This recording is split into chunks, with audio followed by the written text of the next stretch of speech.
Really, Magda? Oh, jeez. No.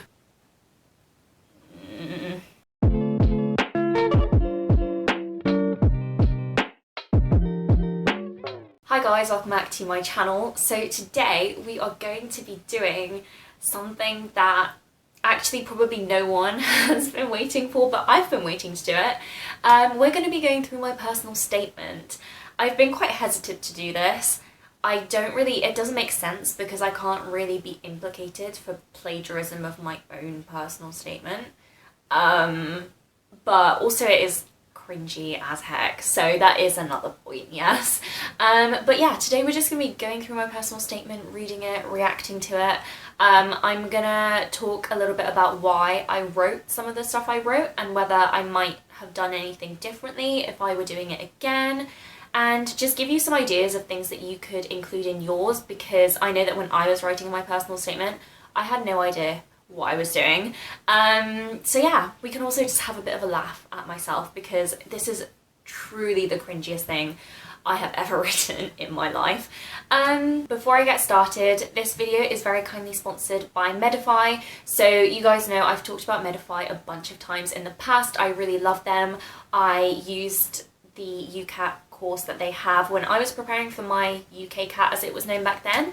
But basically they have introduced a new UCAT video pack feature. So they're now providing expert video guidance on how to answer each of the sections of the UCAT properly. So they have over 180 in-depth animated videos for their UCAT tutorials, which is over 11 hours of footage, and they also have over 3,000 step-by-step worked solutions for their mini mocks and mock exams, which is over 36 hours of footage for that. It's literally perfect for visual learners. They have a really simple yet effective whiteboard style layout, and they have really clear voiceovers, and I can imagine that it would really help you feel more confident in answering UCAT questions and feel more secure on the question types, because you've got someone talking you through step by step how to get to the solution. And all of this goes hand in hand with their UCAT course, which I recently talked about in a video, which I'll link in the information cards if you want to find out more about that.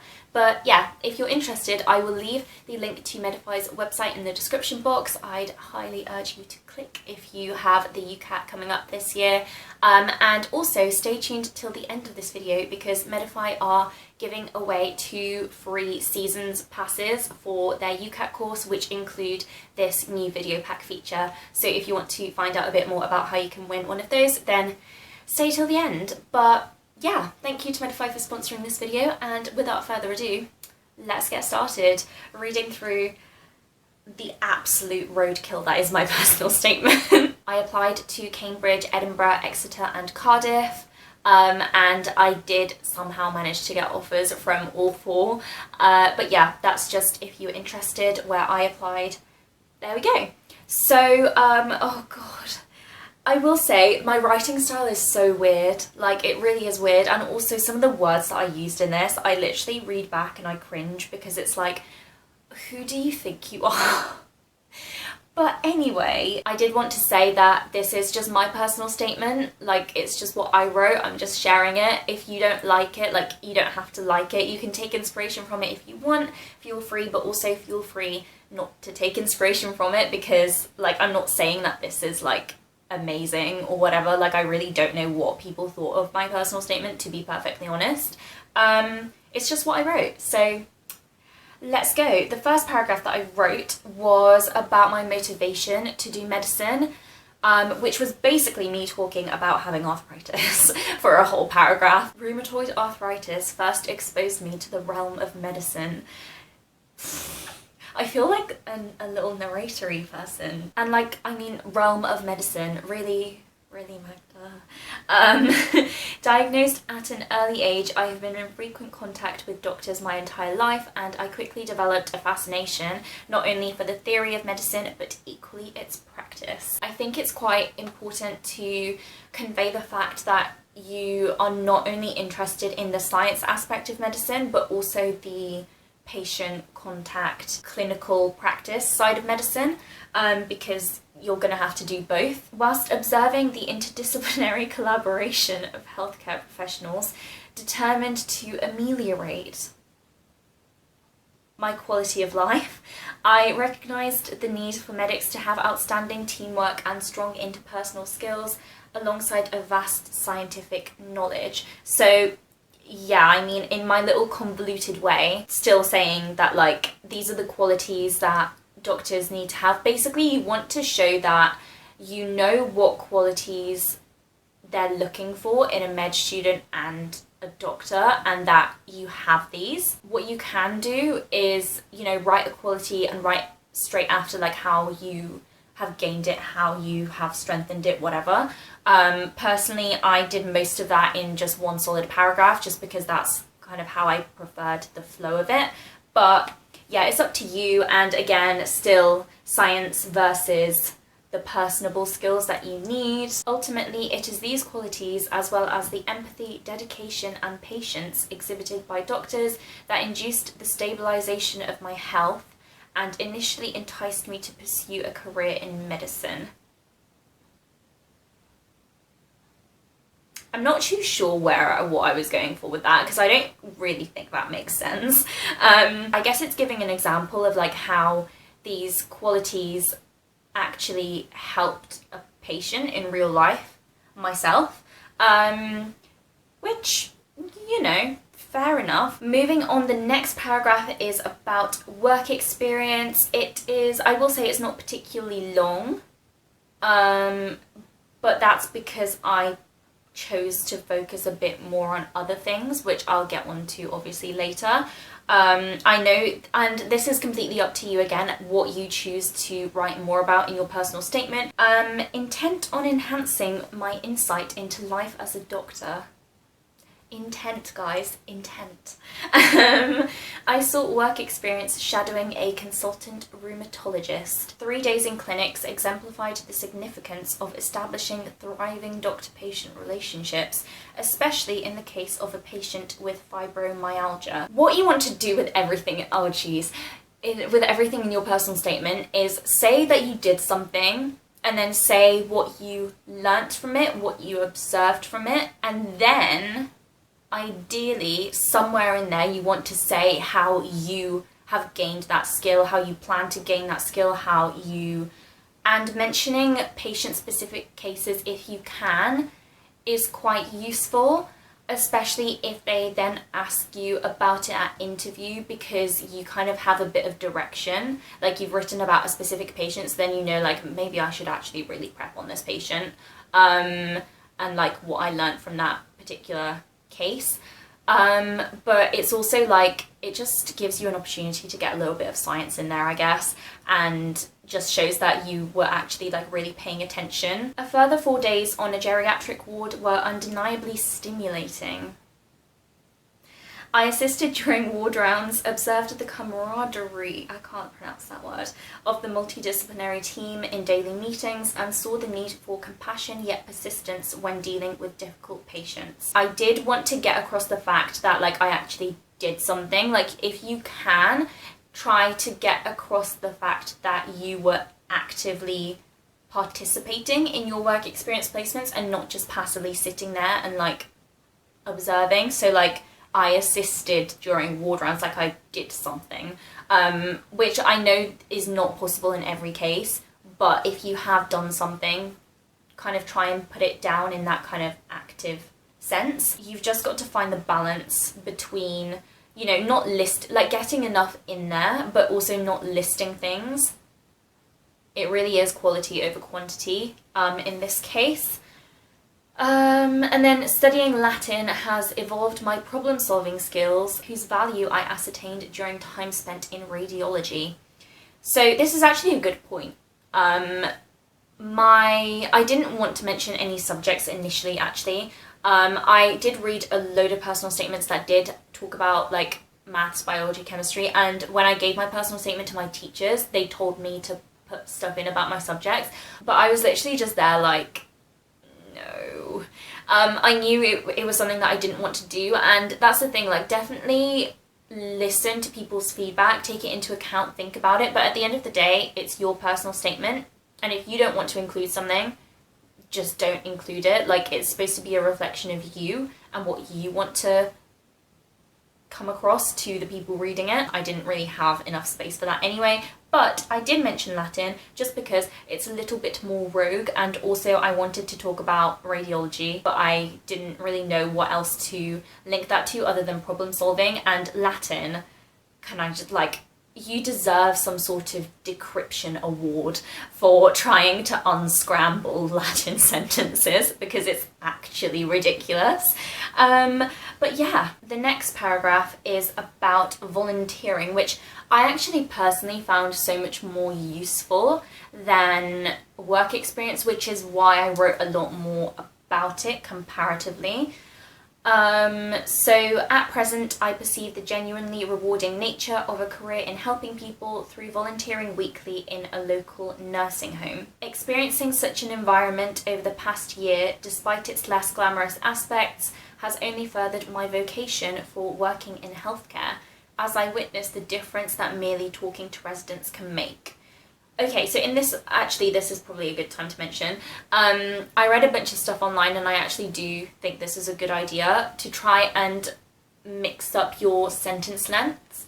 So alternate, not directly alternate, but kind of have a mix of longer winded sentences. Like, you don't want something that you literally cannot understand, but try and mix longer sentences with like shorter, more succinct to the point sentences, because it just makes it a bit less monotonous to read and like interesting. Oh yeah, less glamorous aspects. I think this is a good one if you can get this in to mention, just the fact that you're realistic about what you're getting yourself into. It might be worth mentioning that, you know, like, medicine isn't all rainbows and unicorns. I have discovered that patience truly is a virtue when attending to an elderly person with a debilitating disease, and have grasped the importance of a holistic approach, besides developing extensive listening skills, invaluable in a profession based upon cooperation. Yeah, holistic approach.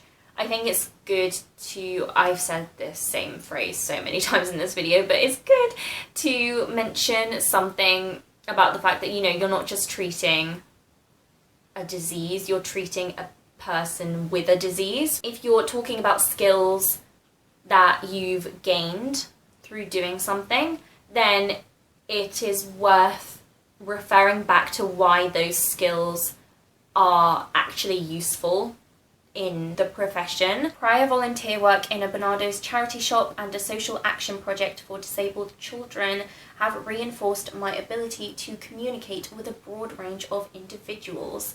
Reinforced, again, is a good one, just because it does imply that, like, you already possess this and it just like helped you along the way. I just wanted to mention those two as well, because like I did do them, and they both kind of fit with that communication thing. Okay, that is the volunteering paragraph done. Now we move on to, this paragraph is very short. It's kind of books I read, courses, basically extra things around medicine. So recently I participated in a 3-day medical course in which I was particularly enthralled by a workshop on ethical scenarios. And then, inspired by this, I read Tony Hope's Medical Ethics, A Very Short Introduction, an engaging book raising issues I found to be deeply thought-provoking. Personally, when I was reading through other people's personal statements when I was writing mine, it was particularly impressive when people wrote about something that they'd done and then they followed it up by, like, this particular thing really interested me, so I decided to learn more about it. I decided to do this to follow up on it. Because it shows that you're actually like passionate about your subject, and it shows that this is the only book that I put on my personal statement. It's actually a good read. It is actually very thought-provoking. But yeah, I did read more books than this, and again, like, if you want to go into detail about stuff that you picked up on or learnt from the book, that is completely up to you. I just didn't have the space to do that, and I didn't really want to. Beware of how many books you do put on your personal statement though, because you are going to have to go through them before your interview, in case they ask you about it. I personally read a load more books, by a load I mean 3, after I sent this through before my interviews, just so that I had read them, so if something came up I could squidge them into conversation in the interview, which I did in 2 of my 3 interviews. So like, it's definitely still helpful to read. By read, I do mean listen to the audiobook at work. But yeah, they're really, especially Do No Harm is my favourite. I am also an avid reader of the New Scientist, which keeps me updated on current health affairs. Of notable interest have been the alarmingly rapid development of antibiotic resistance and the continued quest for improved cancer therapies. Okay, so avid is such a cliche personal statement word. Again, you're just really, really interested in medicine, right? Like, really, current affairs, everything. And I personally chose to mention more specific topics, again, just for possibly maybe a little bit of direction at interview, because if they choose to ask you about that, you already have 2 topics down there that they could ask you about and you can prepare for them. Personally, I wasn't asked about either of them, so realistically, and that's that whole paragraph, so I wasn't kidding when I said it was short. But the last paragraph that I wrote was pretty much about extracurriculars, hobbies, all that kind of stuff, and just skills that I've gained through doing things. Joining a charity committee has strengthened my teamwork skills, whilst my refined, ladies and gentlemen, refined organisational skills facilitate delivering weekly activity sessions to a lower school group. I'm actually quite impressed because I did a lot. Also a form liaison officer coordinator, I have enhanced my leadership capabilities through overseeing routine tasks of other officers. Yeah, not much to say about that. My passion for medical sciences encouraged me to run my school's medical society this year, which allows me to enrich my competence in research and explore content beyond the curriculum. Again, we're really interested in medicine. And also I wanted to mention research a little bit just because I was applying to Cambridge and I know that they're really, you know, all like academic, research, yeet. Balancing these roles as well as employment as a cleaner has markedly improved my time management. Obviously had to get that in there. Being bilingual, I am proficient in assessing situations from different perspectives, a key skill allowing doctors to better diagnose patients and understand their concerns. This one's a fun one actually, because obviously not a lot of people can say. It's kind of a bit more of a unique one. But I definitely think it's very true. You do look at things differently when you're speaking different languages, and I thought that that was quite an interesting one to put on there because that is obviously going to help you see things from different perspectives when you're in clinic and like see things from the patient's perspective, try and like approach things from different angles. Recreationally, I relish video blogging and pride myself on being a self-taught video producer, which demonstrates my self-motivation and eagerness to learn. Okay, well, you know, that was a bit... I clearly wasn't going to write, I have a YouTube channel, so we had to, like, spice it up a bit. But self-motivation and eagerness to learn, again, are important because you're going to be learning for a long time.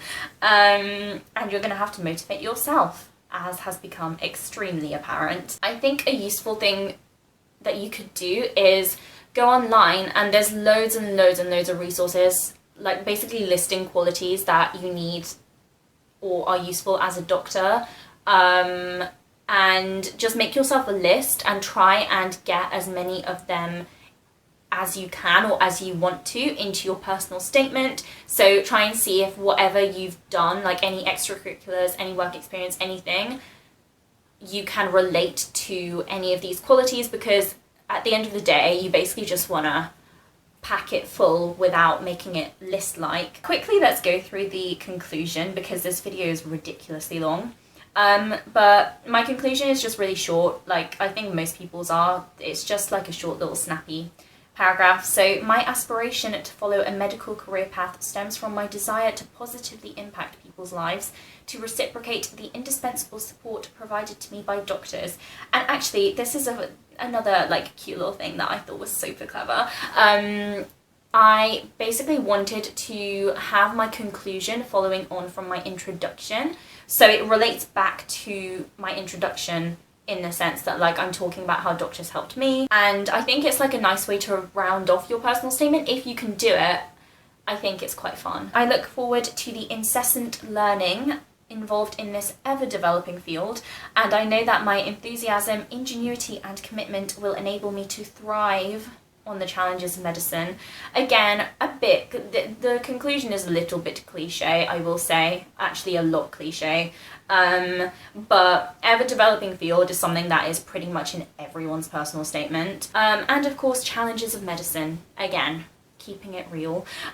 So yeah, I hope that you found that somewhat helpful. I have certainly enjoyed myself, basically making fun of myself for however long this video is straight. But yeah, if you have any questions about anything, do leave them in the comments. I'll actually link a video as well, which I made completely giving tips and advice on how to write your personal statement. I think like 2 years ago, so you can go watch that if you want like an actual structured video rather than me just rambling about what I wrote. And before I finish, the Medify giveaway. So as I mentioned, they're giving away 2 free season passes for their UCAT course, so you have it for the entire UCAT season this year, and it does include the video pack that I mentioned earlier in this video. So if you want a chance to win, then all you have to do is subscribe to my channel, follow me on Instagram, and comment a fun fact about yourself along with your Instagram handle so that I can contact you. And yeah, I will choose the winner on a specified date that I haven't chosen yet, so I'll put it on the screen, and I'll also leave all the rules in the description box so you can go have a read of those if you want to. But yeah, that is it for this video. I hope you enjoyed it. If you did, be sure to subscribe and give this video a thumbs up, and I'll see you in my next one. Bye!